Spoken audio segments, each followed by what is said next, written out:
Hello there, everyone, and welcome back to the GSL-English Podcast. My name is, of course, Gideon, and I am here, as always, to immerse you in the English language in a relaxed and natural way. Thank you so much for joining me again. I hope you are doing well, wherever you are in the world and whatever you are doing. And I love the way that throughout recent episodes in the comments, so many of you are saying hi and letting me know where you are from. And I find it quite sobering. I find it really, it's a really nice thing to see that we've got listeners from all around the world. And that really does make me happy. So please don't stop doing that. Even if you've introduced yourself before in the comments or sent me an email, just do it again. You know, I love hearing from you. I love you saying hi and sharing your thoughts. Some as well have just shared little stories in their comments, and I really do appreciate it. And I do try to respond to all comments. I apologise if I have missed yours, so please don't stop just because I was rude and didn't respond. You know, please still be my friend. Let me know in the comments, or just say something in the comments, hopefully positive. But yeah, I really do appreciate that. And I hope you are having a good week. At the time of release, it is a Wednesday, because of course we're doing 2 podcasts a week at the moment. This is week number 2 of that. And it is a Wednesday, which we call Hump Day, meaning that once we get through Wednesday, we are closer to the weekend. That is, if you work Monday to Friday. But if your schedule is a little bit different, then I apologise. But generally speaking, once we get past Wednesday, we've got Thursday, Friday, and then we are ready for the weekend. So that's why I chose Wednesday to be the day that I release a podcast. Just to hopefully give you a little bit of relaxation. Just some time together where you can unwind and not think about the stresses of your week. So that's the idea. And I've had a few comments recently which have said that, as well as practicing your English and listening, some of you like to join me and just chill with me to switch off a little bit, or just to think about something completely random and new. And that makes me really happy. And let me tell you, today's podcast is certainly no different. Something completely random. It's once again an article that I have stumbled across on the BBC. The link is in the description below. And it's talking about how some science fiction movies of the past got it wrong. So we're going to look at, I think, is it 3 or 4 movies? I don't know why I'm asking you. You won't know yet because we haven't been through the article. I should know because I've prepared this, but I've got a memory like a fish, so I don't know. So I think it's 3 or 4 movies that they're famous movies, science fiction movies, being American, or films, however you want to say it, from the past that made predictions about the future that, as much as we would have wanted them to be true, did not come into fruition. Okay, they did not happen. So we're going to look at that today. Okay, so if you are a science fiction fan, brilliant. You're really going to love this. Or maybe you're a film fan. I think you're really going to enjoy this podcast. But as always, even if you think, I'm not much of a science fiction person, it doesn't really do it for me, please stay with me, okay? Because I promise you will learn some new vocabulary and expressions along the way. Okay. So, the first film that we are going to look at, if you are watching on YouTube, you can now see an image. Do you know this film? Do you recognize this film? I'm sure most of you do. It is, of course, Back to the Future. And this particularly is from Back to the Future 2, which came out in 1989, which is a year before I was born. So this film made a prediction about the future. Okay, so we're going to just read it. We'll go through some of the vocabulary and then we'll just talk about it a little bit. So as always, you know the drill. If you are able to, pause at this point, go make yourself a cup of tea, some breakfast, some lunch, some dinner, whatever time it is for you, and then come back, and just sit back and relax with me. And I know that some of you listen to these as you are on the go, so well done. If you are listening to this on the go, when you're at work, when you're doing the cooking, whatever it is, make sure you listen carefully, okay? Because there's some brilliant vocabulary in here. All right, so if you're ready, we're going to crack on with the first film, Back to the Future Part 2. In Back to the Future Part 2, teenager Marty McFly, who was played by Michael J. Fox, is rocketed from 1985 to the year 2015, which, as predicted by screenwriter Bob Gale, features robot-served petrol stations and automatic dog walkers. It also boasts fax machines attached to postboxes, perhaps a bit less practical than sending an email.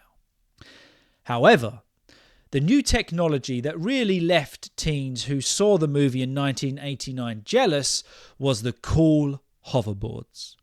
Essentially skateboards without wheels. They floated a few centimetres off the ground and featured heavily in the movie's chase scenes. And everybody wanted one.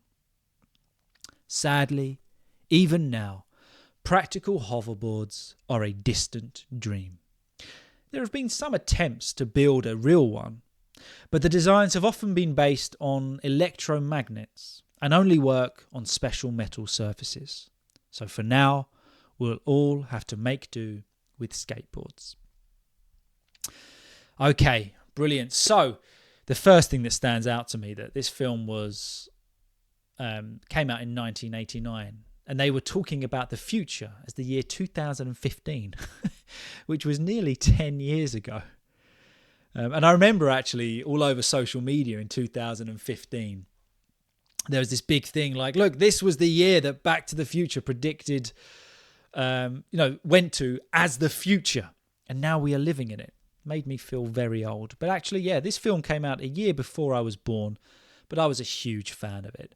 I don't know if you were, or you've ever seen Back to the Future. Brilliant films, way ahead of their time. But there were a few things that it predicted about the future. The first is one that I would absolutely love. Robot-served petrol stations. Now, one thing I love about when I've driven in America and other countries is that you don't have to get out of your car for petrol. Someone, very handy assistant comes along and will fill up the car for you. Maybe you clean your windscreen, check your fluids, and I love that. But in England, for some reason, we don't have that service.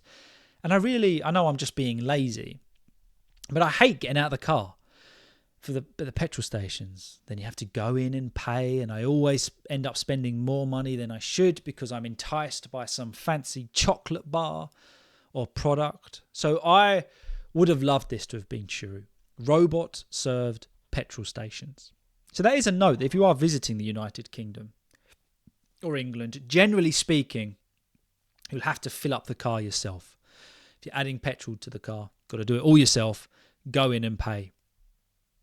So yeah, just keep that as a note. So that would have been nice. Robot-served petrol stations. Not happened yet. Automatic dog walkers. I don't know. Would have helped a lot of people having to pay for dog walkers these days. But, I don't think that was one that was necessary. Walking a dog is a nice thing. But I guess if you don't have time and you could just send a little robot out to walk your dog for you, it would be quite handy. It also boasts fax machines attached to post boxes. Kind of missed the mark with this one. Email kind of one up to that. Not very practical. A fax machine attached to a post box. So a fax machine would basically print a message out for you on your post box. But don't worry, didn't need that. Email covered it. But the real technology that we want to talk about is a hoverboard. Now let's just clarify. We can look at this image here. A hoverboard, it is floating above the surface of the ground, without anything underneath. So it can do this over any surface, any ground, And I remember watching this film, in the late 90s, because I was born in 1990, and just thinking, oh my goodness, I need one. And I do remember thinking at that time, oh yeah, in 2015, we're going to have far better than this. We didn't. Well, we don't. And I remember talking about it with my friends, saying, oh yeah, hoverboards, can't wait till that happens. Like it was a fact. But it didn't quite happen, did it? And it said, there's been designs that have used electromagnets, but the problem with that is, of course, you need a special metal surface underneath, and the Earth is not covered in that. So for now, we don't have hoverboards. And according to Back to the Future, we're 9 years behind now on this technology. So we need to step it up. Let's focus on that rather than everything else. Everybody just wants hoverboards. I would be well up for that. Probably kill myself on one. But, I'd be very interested in hoverboards. But that is the first movie that predicted the future incorrectly. What is the next one? Okay, probably one of my favourite films from 1968, also based on a book, 2001, A Space Odyssey. 2001, A Space Odyssey from 1968. Now, if you're not a science fiction person, then I can imagine that this film really is not for you, but I absolutely love it. Again, let me know in the comments if you have seen any of these films, or you like them. Or, even better, can you think of a film that predicted the future incorrectly that I don't talk about? I would be really interested to know. Okay, so what did Space Odyssey predict? Let's have a look. Legendary director Stanley Kubrick made his sci-fi classic 2001: A Space Odyssey in 1968. He worked closely with famous science fiction author Arthur C. Clarke in imagining a future that was then over 30 years away. Many of their predictions for what the world would be like were surprisingly accurate, including flat-screen displays, biometric identity checks, tablet computers, video calling, and computers that talk to us. Funny, isn't it? Stuff that we're just kind of used to today. But there were some predictions which were much less on target. In the movie, Dr. Hayward Floyd, played by William Sylvester, takes a trip from Earth to a giant rotating space station aboard a shuttle whose interior looks suspiciously like an aircraft cabin. While there has been commercial space travellers, the first was Dennis Tito, who travelled to the ISS space station in 2001. The idea of casually taking a business trip into space aboard a shuttle with snacks served by bobble-hatted flight attendants is still futuristic even today. Okay, so there was a lot that A Space Odyssey got right. So this film came out in 1968, and the book, written by Arthur C. Clarke, I can't quite remember the year, but the predictions were pretty accurate. I mean, you've got to give it to him. That's quite amazing. Flat screen displays. It's very rare you see a display that is not flat screen today. Identity text, biometrics, we use them everywhere. Tablet computers. I've got a tablet here with my notes on right now. Video calling. Yep. And computers that talk to us. They predicted all of that. So very well done. That is impressive, isn't it? Bearing in mind, this was a long time ago. But there were some predictions that weren't quite on target, that didn't quite hit the mark. And that was, taking a trip from Earth to a space station, basically in a shuttle whose interior was just like an aircraft cabin. So the idea here was that casual business trips or trips to space would be a thing. Just like us flying to another country from an airport, it presumed or predicted that would be the case with space travelled, I guess, to either planets or space stations. But it didn't quite happen. And of course, we know that there are trips to space, but we're talking about the casual element, just like getting on a plane and flying to Spain or something like that from England. That's the kind of idea where served with snacks and all of that. Okay, so that prediction didn't quite hit the mark. And I often think about space travel and whether I'm up for it or not. And I don't know. I don't know whether I want this prediction to come true or not. I don't know about you, but kind of happy on Earth. I like Earth. Beautiful planet. Don't feel I have the need to travel to space. So I'm not too bothered about this. But, hoverboards, I'm all about that. So far, hoverboards is the one that really stands out to me as the prediction that I would have loved to have come true. I know that's quite narrow-minded of me, but there you go. I've always wanted a hoverboard and it hasn't happened yet, but I've never been one that's really thought about going into space. I think it's incredible. I like films based in space. Many of you know my favourite film is Star Wars. But, for me, this isn't up there in the things that I would have liked to have come true. But if you haven't watched 2001: A Space Odyssey and you are a science fiction fan, highly, highly recommend it. Incredible piece of cinema. It starts with a very famous piece of music that you will most definitely recognize. Even if you're not going to watch the whole film, just check out the intro to the movie on YouTube and you will see. Okay, the next one, and this was a bit of a throwback to me because I remember going with my family to see this film at the cinema. Bicentennial Man. I don't know if this film is as popular as the others. If you've seen Bicentennial Man, please do let me know. But it made a prediction about the future. It's quite a beautiful film, this, quite moving and stirring of the emotions. So I do highly recommend you watch it. Came out in 1999. So let's see what it predicted. This Robin Williams starring science fiction drama is set in the year 2005. William plays Andrew, an NDR series domestic robot who becomes part of the lives of the Martin family. The family become more and more attached to their lovable new gadget. Andrew's talents include playing chess, woodworking, and playing the piano. And while we do now have robots that can accomplish these tasks, we don't yet have one that can do them all. More importantly, we haven't created a robot that is conscious in the way that Andrew is. For instance, he falls in love and is finally recognised as a human being by the World Congress. Human-like intelligent robots are a staple of many films, from Fritz Lang's early science fiction masterpiece Metropolis to Ridley Scott's Blade Runner. But however attractive or frightening, the idea of a robot that's just like us it's still in the future. Okay, so this film, it's a really moving, quite a beautiful film about this domestic robot, artificial intelligence, whatever you kind of want to define it as. Andrew, who is played by the late Robin Williams, fantastic actor.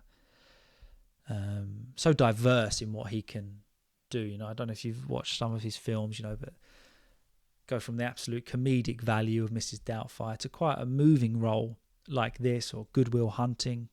Incredible actor, and it's a shame that he's not around creating films anymore. Absolutely incredible. But this robot, the family, he became part of the family in the film. They got really attached to him. And he was more than just a robot. And if we think of robots, they're often designed to perform one task, aren't they? They do that task very well, but that is what they are created to do. But Andrew's talents, he could play chess, do woodwork, play the piano. So he could really do everything, and to a great degree. And although we do have robots, as we've said, we have many robots are used these days that help us accomplish tasks. We don't have robots really that can just join us in our day-to-day activities and do bits of everything. But the biggest thing with Andrew was that he had a conscience, just like a human would. He felt emotion, he felt love, pain, happiness. And that is where the prediction kind of was inaccurate. I mean, I'm not an artificial intelligence expert, but I presume, hopefully, we don't have robots that can feel emotions yet. And I'm kind of okay with that prediction not being true. I'm happy with those emotions just sticking to humans because that is when things get dangerous with artificial intelligence. And it says, human-like intelligent robots are a staple of many films. And if something is a staple, it should say it here. Yeah, it's an important element of something. It's a main focus of science fiction films. So robots are a big part of it. They're a staple of many films. But, the idea of robots that are just like us, that's still in the future. How far away that is, I guess we don't really know. It's interesting the way the world is progressing, isn't it, with technology and artificial intelligence and robots. So we'll see with that one. But yeah, so they missed the mark with that prediction. Okay, and the final one that we are going to look at, so there was 4 all in all, is from Blade Runner. Not the more recent film, but the original film from 1982. Let's see what prediction it made. Director Ridley Scott's science fiction film Blade Runner is set in the Los Angeles of 2019. In it, Harrison Ford plays a detective sent to track down some robots called replicants in the film who have gone rogue. They've gone rogue, they've gone past the purpose that they were designed, and started to cause havoc. The Los Angeles that Scott imagined is often credited as one of the most richly detailed visions of the future ever put on film. And some of what he imagined is indeed a part of our world today. Voice-activated assistants, giant digital billboards, and video calling are all now science fact rather than fiction. But one of Blade Runner's most famous imagined technologies was its flying cars, called spinners in the film, which take off vertically in plumes of exhaust smoke. In reality, we don't have flying cars yet, but advances are being made. There are many prototypes in various stages of development, including one from a company called Aircar that made a 35-minute flight in 2021. Excuse me. So in the end, Blade Runner might be out, but only... I'll just read that again. So in the end, Blade Runner might be out by only a decade or so. So once again, a film from 1982, which was set in 2019, visually stunning. It says it's richly detailed, meaning that the detail in the film is just so vivid and visceral. And a lot of what this film imagined did come true when we think about it. Voice-activated assistants. We've got Siri and Alexa now. Giant digital billboards. In London, they're everywhere, particularly driving to the O2, into London. See them everywhere. Video calling. Again, so all of these, there was a theme, wasn't there, with the predictions that were made within science fiction films. But one thing that Blade Runner did imagine that it's not taken off yet. I'm just going to say it was its flying cars.